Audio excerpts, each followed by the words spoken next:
நீர் பொருந்துவின். என்ன அழகான வார்த்தைகள்!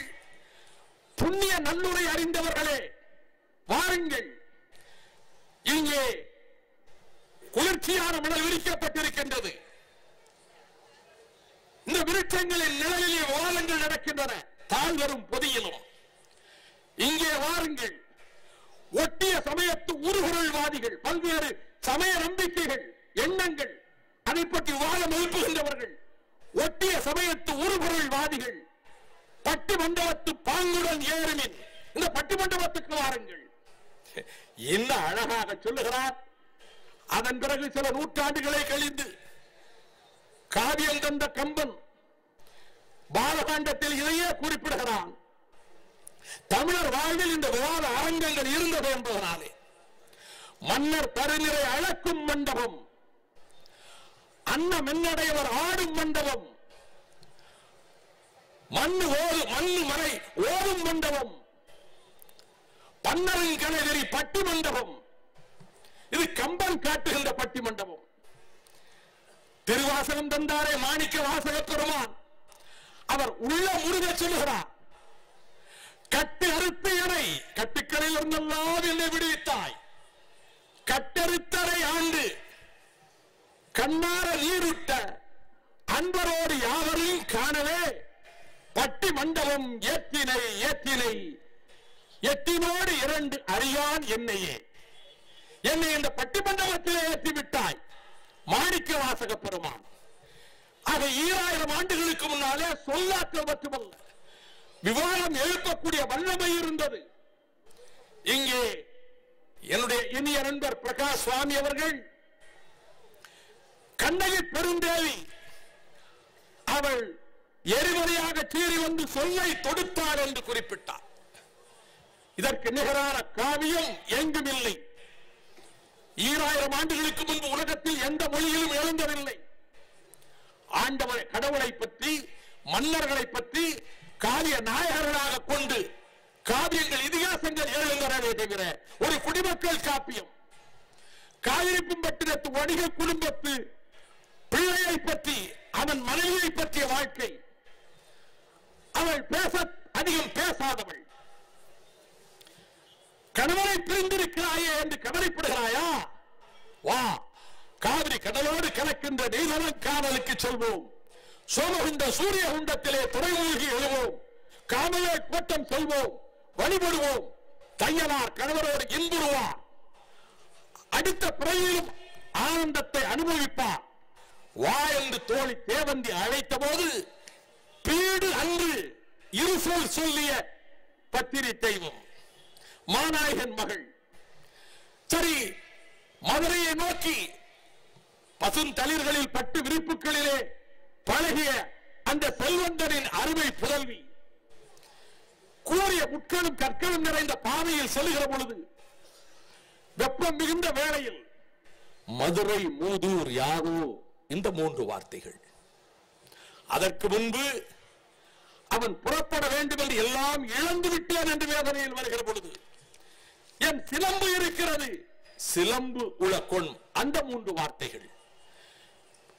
2 சொற்கள் பீடு என்று, சிலம்பு உலகொண் ஒரு 3 வார்த்தைகள், மதுரை மூதூர் யாரோ அடுத்த 3 வார்த்தைகள். 8 சொற்கள் தான், பேசவில்லை. ஆனால் கொலைக்கிடப்பட்டான், கோவலன் மடிந்தான், கல்வரான குற்றஞ்சாட்டப்பட்டு கொலை செய்யப்பட்டான் என்று அறிந்த போது அவள் சீறினாள். அதுவரை பேசாதவள். அதுதான் இளங்கோ தருகிற சிறப்பு. பெண்டிர் இருக்கிறார்களா, சான்றோர் இருக்கிறார்களா? சான்றோரும் உண்டுகள், சான்றோரும் உண்டுகள், பெண்டிரும் உண்டுகள், பெண்டிரும் உண்டுகள். வைவாலில் தப்பிய மன்னவன் கூடலில் இந்த மதுரை மாநகரிலே தெய்வமும் உண்டுகள், தெய்வமும் உண்டுகள். தெய்வம் இருக்கிறதா? மதுராபுரி தெய்வம் விடை சொல்ல வருகிறாள். நேராக அரண்மனை காட்சிக்கு வருகிறேன்.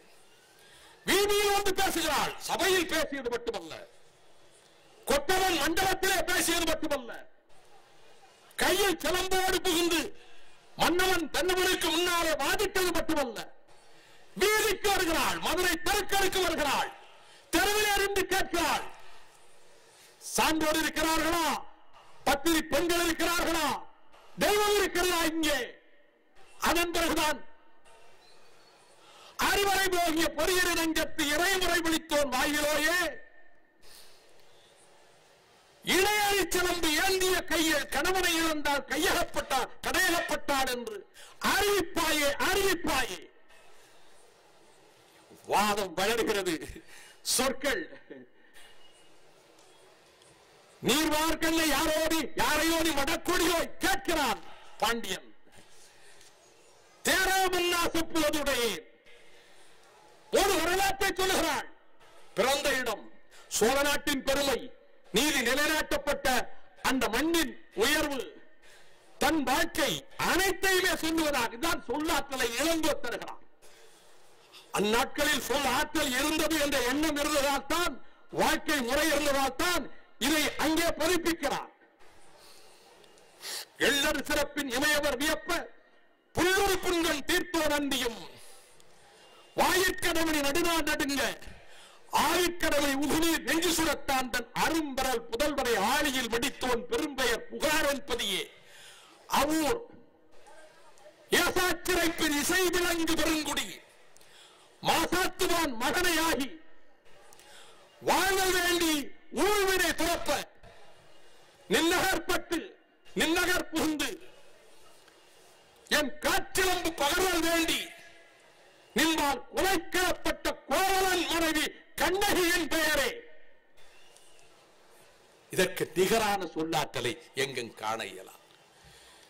இந்த ஆற்றல் உலகத்தில் திடுக்கிட வைக்கக்கூடிய ஆற்றல், அனைவரும் எடுத்தாடுகின்ற அண்ணல் அம்பேத்கர் முதல் மாபெரும் தலைவர்கள் மேற்கோள் காட்டுகின்ற எட்மண்ட் பர்க் முதலாக 1765 ஆண்டிலே நாடாளுமன்றத்தின் காமன் சபையிலே he made his maiden speech, கன்னி பேச்சு. அப்பொழுது வில்லியம் பிட் பிரதமர், 24 வயதில் பிரதமராகி 22 ஆண்டுகள் பிரதமராக இருந்தவன் வில்லியம் பிட். எட்மண்ட் பர்க்கினுடைய கன்னி பேச்சுக்கு அவன் சொல்லுகிறான், ஐரோப்பா கண்டத்தின் அனைத்து வாய்களையும் மூடச் செய்து விட்டது பர்க்கினுடைய பேச்சு என்று. எண்ணற்ற உரைகள் இருக்கின்றன. நான் இந்த உபகண்டத்துக்கு தேவையானதை சொல்லுகிறேன்.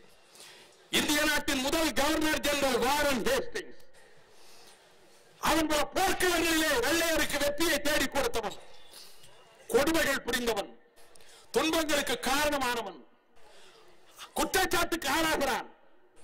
கிழக்கிந்திய கம்பெனியை பற்றிய குற்றச்சாட்டு, வாரன் ஹேஸ்டிங்ஸ் பற்றிய குற்றச்சாட்டு. அந்த குற்றச்சாட்டை முன்னிற்பவர்களில் நாடாளுமன்றத்தில் முன்னிறுத்தியவர்களில் சரிடன் அற்புதமான வாதம் எழுப்புகிறார். இதற்கு ஈடான உரை இதுவரை நிகழ்த்தப்பட்டதில்லை என்று பாராட்டுகிறார். அதன் பிறகு தடை குற்றச்சாட்டு, I impeach him in the name of the House of Commons.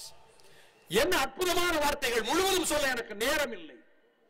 ஆனால் ஒவ்வொரு சொல்லும் அவன் பேசிக்கொண்டே வருகிறான். எட்மண்ட் பர்க் மாடத்திலே அமர்ந்திருந்தவர்களிடமிருந்து விசும்பல் ஒலி கேட்கிறது, விம்மல் ஒலி கேட்கிறது. பார்வையாளர்கள் மாடத்திலே இருந்து அழுகிறார்கள். இந்தியாவிலே நடைபெற்ற கொடுமைகளை சித்தரிக்கிறான். அதைவிட 1000 கொடுமைகள் அல்லவா ஈழத்தில் நடந்துவிட்டது. அந்த நடைபெற்ற கொடுமைகளை எட்மண்ட் பர்க் சித்தரித்தான். எங்களுக்கு எட்மண்ட் பர்க்குகள் உலகத்தில் எல்லா நாடுகளிலும் தேவை என்பதனால் இதை நான் சுட்டி காட்டுகிறேன். அப்பொழுது மிக விசித்திரமாக இருக்கிறது. குற்றம் சாட்டப்பட்டு நிற்கின்றானே வாரன் ஹேஸ்டிங்ஸ், அவன் சொல்லுகிறான், பர்க் மீது கணைகளை தொடுத்துக் கொண்டே வந்தபோது நான் குற்றவாளிதான், இந்த குற்றங்களை எல்லாம் புரிந்தவன் தான், அவர் சொல்வது அனைத்தும் உண்மைதான் என்று என் நெஞ்சம் எனக்குள்ளே ஓலமிட்டது என்று அவன் சொல்லுகிறான். இதற்கு நிகரான சொல்லாற்றல் இருக்க முடியாது. அப்பொழுது ஷெரிடனின் மனைவி பார்வையாளர் மாடத்திலே அந்த சீமாட்டி எட்மண்ட் பர்க்கினுடைய அந்த உரையின் வேகத்தில் தன்னை மறந்தவனாக மூர்ச்சையிட்டு கீழே விடுகிறாள். வாரன் ஹேஸ்டிங்ஸ்க்காக வழக்காடியவர் சொல்லுகிறார், இந்த பேச்சை கேட்டதற்கு பிறகு நான் வாரன் ஹேஸ்டிங்ஸ் உடைய விழிகளுக்குள்ளே குற்றத்தை மட்டுமே காண்கிறேன் என்றார். இப்படிப்பட்ட உரைகள் வரலாற்றிலே எவையெல்லாம் இடம்பெற்றிருக்கிறது என்று பார்ப்பீர்களானால் 1848 டிசம்பர் 18 களங்களின் மாவீரன் என்று போற்றப்பட்ட கரிகாட்டி ரோமாபுரிக்குள்ளே நுழைந்து கையில் வாளோடு சென்று அவன் உரை வீச்சாளன் மட்டுமல்ல, ஆயுதம் ஏந்தி படைகளை நடத்தியவன். என் பின்னால் வருகிறவர்களுக்கு ரத்தத்தையும் வியர்வையும் கண்ணீரையும் மட்டுமே நான் தர முடியும், அதற்கு சித்தமானவர்கள் என்னோடு வாருங்கள் என்று குறிப்பிட்ட உரை நான் மறக்க இயலாதது. என் அரசியல் வாழ்வோடு அது கலந்தது. அதனால் குறிப்பிட்ட ஒரு காலத்தில் அதை நான் உச்சரித்திருக்கின்றேன். 1863 நவம்பர் 19 கெட்டிஸ்பர்க் போர்க்கள மைதானம். அங்கே பலருடைய எலும்புக்கூடுகள் அகற்றப்படவில்லை, மடிந்து கிடந்த குதிரைகளின் எலும்புக்கூடுகள் அகற்றப்படவில்லை. அந்த யுத்தகலத்துக்குள் அங்கே செல்லுகிறார் ஆபிரகாம் லிங்கன். ஒரு நாள் முழுக்க உரை தயாரிக்கிறார். அந்த வீட்டையும் பார்த்திருக்கிறேன். அவர் தயார் எந்த இல்லத்திலிருந்து உரை தயாரித்தாரோ அதற்கு முன்னால் ஆபிரகாம் லிங்கனும் ஒரு நீக்ரோ கருப்பரனத்தை சேர்ந்த சின்னஞ்சிறு மாணவனும் இருப்பதை போல நாள் முழுக்க தயாரித்த உரை தான் கெட்டிஸ்பர்க் உரை. 2.5 நிமிடம் தான் பேசினான். 407 years ago, our fathers brought forth on this continent a nation conceived in liberty and dedicated to the proposition that all men are created equal. Today, we are engaged in a great battlefield, testing that whether that nation or any other nation conceived so in such a liberty and dedicated can endure so long. The brave living and dead who struggled here have consecrated it. அழகாக சொன்னான். இதை பேசிவிட்டு the world will little note nor long remember what we say here, but it can never forget what they did here. அவர் பேசுகிறார், நான் பேசுவதை இந்த உலகம் கவனிக்கப் போவதில்லை, இந்த உலகம் நினைவில் வைத்துக் கொள்ளப் போவதில்லை. ஆனால் ரத்தம் சிந்தினார்களே, இன்று உயிரோடு இருப்பவர்களும் மடிந்தவர்களும் அவர்கள் செய்ததை இந்த உலகம் என்றைக்கும் நினைவிலே வைத்திருக்கும். Hereby we resolve that the government of the people, by the people, for the people shall not perish from the earth. இந்த பூமியிலே இருந்து இந்த தேசம் அழியாமல் இருக்கட்டும் என்று உறுதியெடுப்போம். இது 1863. 20 ஆண்டுகள் கழித்து 1883 மார்ச் 16ஆம் தேதி மனிதகுல வரலாற்றின் போக்கை தீர்மானித்த மூலவரம் நூலை தந்த காரல் மார்க்ஸ் மூச்சை நிறுத்திக் கொண்டார். ஒரு பிற்பகலிலே அங்கே இறங்கியவரை ஆற்றினார் ஃபிரெடரிக் எங்கெல்ஸ். ஒரு உலகத்தின் சிந்தனை இங்கே உறங்கி நிறுத்திக் கொண்டது தன்னுடைய சிந்தனையை. அந்த உரை இரங்கல் உரை எங்கெல்ஸின் மூலவர நூலை போலவே அது பெருமை பெற்றது. அது 1883 சரியாக 10 வருடங்கள் கழித்து செப்டம்பர் 11ஆம் தேதி அதே சிக்காகோ நகரத்திலே, இல்லினாய் மாநிலத்துக்குள்ளே இருக்கிறதே, லிங்கனுக்கு மகுடம் சூட்டியதே அதே சிக்காகோ நகரத்திலே உலக சமயங்களினுடைய அந்த மாநாட்டிலே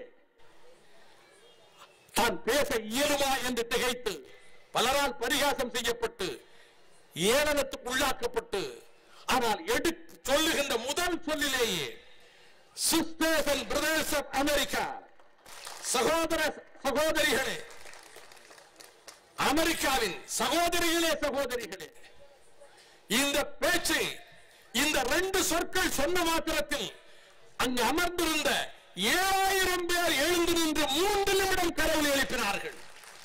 A standing ovation listen for 3 minutes. விவேகானந்தருடைய உரை. இந்த உரையை வங்கத்திலே இருந்து புறப்பட்டு சென்ற விவேகானந்தர் தந்தார். 1893 ஆண்டுகள் வேகமாக உருண்டு செல்லுகின்றன. இதோ அடுத்த கட்டத்துக்கு வருகிறேன். சொல்லின் ஆற்றலை பற்றி 2 பேர் அதே சொல்லை பயன்படுத்துகிறார்கள்.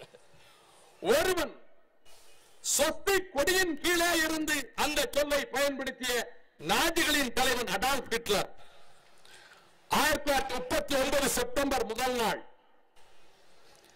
ரைஸ்டாகிலே சொல்லுகிறான், ஜெர்மனிய பாராளுமன்றத்திலே சொல்லுகிறான்,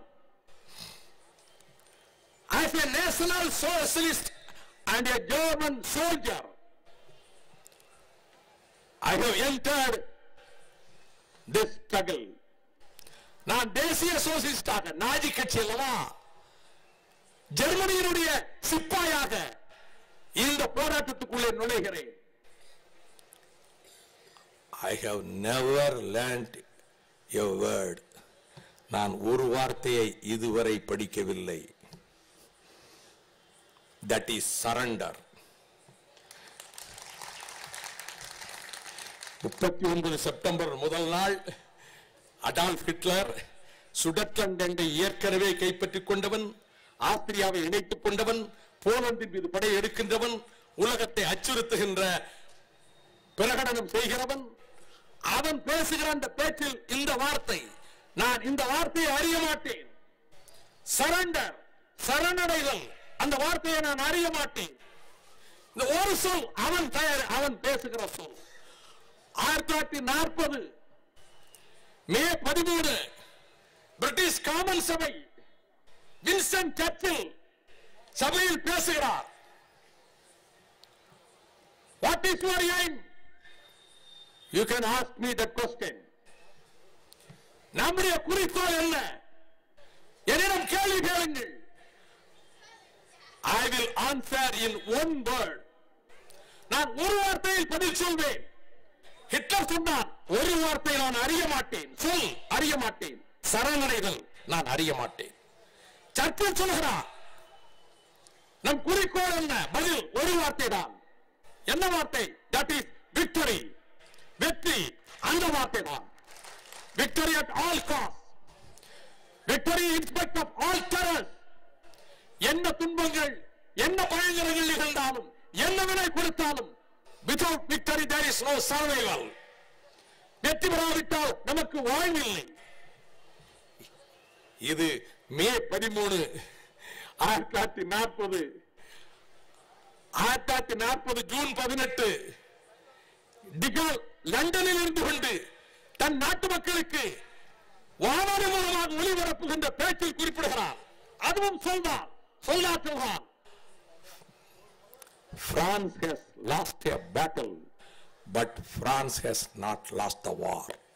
பிரான்ஸ் யுத்த களத்தை இழந்திருக்கிறது, பிரான்ஸ் யுத்தத்தை இழக்கவில்லை. 1963 ஆபிரகாம் லிங்கனுடைய சிலைக்கு எதிரே லட்சக்கணக்கானவர்கள் திரண்டிருக்க, கருப்பர்களும் வெள்ளையர்களும் திரண்டிருக்க, அந்த மனிதன் பேசுகிறான், 100 ஆண்டுகளுக்கு முன்னாலே அடிமை நுகத்தடியை முறித்தெறிந்த ஒரு மா மனிதரின் அடையாள நிழலில் நின்று கொண்டிருக்கிறோம். அற்புதமான பேச்சு. அதை சொல்லி வருகிற பொழுது எனக்கு ஒரு கனவு இருக்கிறது. நான் ஒரு கனவு காண்கிறேன். ஜார்ஜியாவின் சிவந்த குன்றுகளின் சரிவுகளிலே அடிமைகளின் பிள்ளைகளும், அடிமைகள் ஆக்கிய ஆளுகை செய்தவர்களின் பிள்ளைகளும் சகோதரத்துவம் என்ற மேஜையில் ஒன்றாக அமர்ந்து விருந்துண்ணும் காட்சியை நான் கனவு காண்கிறேன். மேனியின் வண்ணத்தால் தீர்மானிக்கப்படாத ஒரு உலகத்தை நான் கனவு காண்கிறேன். சுதந்திரம், சுதந்திரம், அந்த சொல் டெனன்சி மலைகளில் பனிமூடிய சிகரங்களில் இருந்து ஒலிக்கட்டும். வளைந்து நெழுந்து இருக்கின்ற கலிபோர்னியா குண்டுகளில் ஒலிக்கட்டும். கொலராடோ மலைச்சிகரங்களில் ஒலிக்கட்டும். ஜார்ஜியா குண்டுகளில் ஒலிக்கட்டும். குடிசைகள் தோறும், வீதிகள் தோறும், சின்னஞ்சிறு குடியிருப்புகள் தோறும் அது ஒலிக்கட்டும். Free at last, கடைசியாக நாம் விடுதலை பெற்றோம் என்று பிரார்த்தனையோடு சொல்லுகின்ற காலம் வரட்டும் என்ற கனவு கண்டேன் என்றாரே அவர் மார்ட்டின் லூதர் கிங். அற்புதமான உரை. இதை மேற்கோள் இவர்களை எல்லாம் நினைத்து பார்க்காமல் உரையாற்ற இயலாது. அந்த விளைவுதான் சரியாக ஒரு வருடம் கழித்து ரிவோனியாவிலே கூண்டிலே நிறுத்தப்பட்டிருந்த நெல்சன் மண்டேலா, நான் குற்றம் சாட்டப்பட்டவன், நாச வேலை செய்தவன் என்று சொன்னார்கள். நான் மறுக்கவில்லை. என் தாயகத்தின் விடுதலைக்காக நான் ஆயுதம் ஏந்தினேன் என்று உரையாற்றிய நெல்சன் மண்டேலா ஆக விடுதலை பெற்ற நாடுகளை சொல்லுகிற பொழுது 1947 ஆகஸ்ட் 14 அந்த நள்ளிரவு நேரத்தில் பண்டித ஜவஹர்லால் நேருவினுடைய உரை, at the start of the midnight hour when the world sleeps, India will awake to life and freedom. உலகம் உறங்கிக் கொண்டிருக்கிற நேரத்தில் இந்தியா ஒரு ஜீவனுள்ள உலகத்தை, சுதந்திர உலகத்தை நோக்கி விழிக்கிறது. இந்த உரைகள் நிகழ்த்தப்பட்ட அந்த காலத்தை நான் சொன்னேன். பேச்சாற்றல் என்பது இந்த மண்ணில் இயற்கையாகவே நான் குறிப்பிட்டதை போல அந்த சொல் ஆற்றல், எண்ணங்களை மக்களிடம் கொண்டு செல்வதற்கான சொல்லாற்றல். இந்த காலகட்டத்தில் பண்டித ஜவஹர்லால் நேரு தலை சிறந்த பேச்சாளர். 1946 டிசம்பர் 9 அரசியல் நிர்ணய சபை பாபு ராஜேந்திர பிரசாத் தலைமையிலே கூடியது. டிசம்பர் 13 பண்டித நேரு பேசுகிறார், தீர்மானத்தை முன்வைக்கிறார், குறிக்கோள் தீர்மானம். அதற்கு நிகரான உரை அதுவரை